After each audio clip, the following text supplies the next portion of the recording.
राधे राधे। आज है 28 मई 2026 और आज हम पुरुषोत्तम मास के महात्म का 12वां अध्याय सुनने जा रहे हैं। तो इसी के साथ शुरू करते हैं। जैसा कि हम सब ने पहले अध्याय में सुना था, शिवजी ने बाला को वरदान दिया। इसके बाद बाला को वरदान देना और शिवजी का वहाँ से चले जाने के बाद वह बाला सांस सांस में भयभीत हो आंखों में आंसू भरकर रोने लगी। इस तरह दुख में बहुत समय व्यतीत हो गया। फिर वह बाला भी बलवान काल के वेश हो गई। उसी समय बड़े धर्मराज राजा द्रौपद ने उत्तम यज्ञ किया। उस यज्ञ कुंड में से एक बाला उत्पन्न हुई।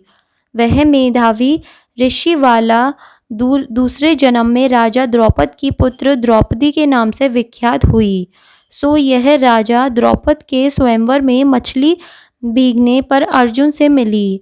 हे नारद, पुरुषोत्तम मास का अनादर करने से दुष्ट दुशासन ने इनके बालों को पकड़कर खींचा, परंतु उस समय वह बारंबार मेरे नाम को याद करने लगी।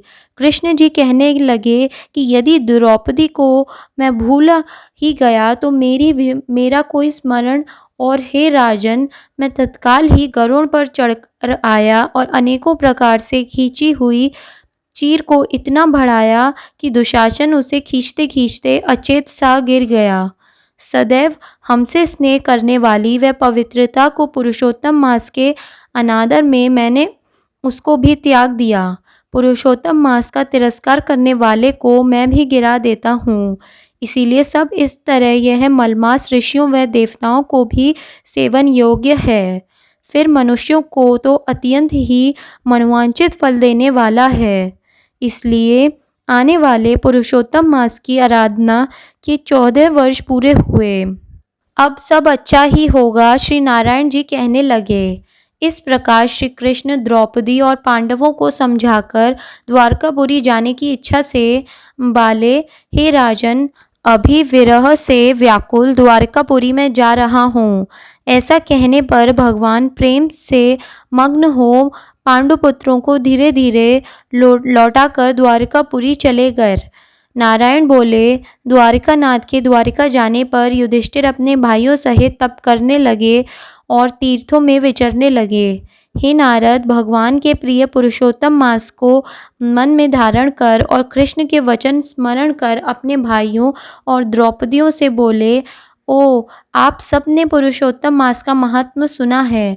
पुरुषोत्तम के बिना पूजा गया कोई सुख नहीं रह सकता। इस लोक में वह पूज्य, वही धन और वही श्रेष्ठ है जो अनेक तरह से भगवान पुरुषोत्तम को पूछता है।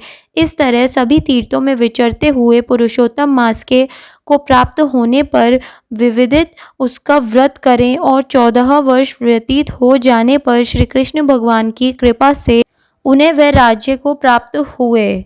इसी तरह सूर्यवंशी राजा दृढ़धनुआ भी पुरुषोत्तम का सेवन से पुत्र पौत्रों तथा अनेक तरह के सुख भोग कर योगियों को भी अति दुर्लभ भगवान के लोक गए। इसी के साथ हमारा 12वां अध्याय समाप्त होता है। अगर आपको 13वां अध्याय सुनना है तो चैनल को ज़रूर सब्सक्राइब करिएगा और कमेंट में हरे कृष्णा ज़रूर लिखिएगा।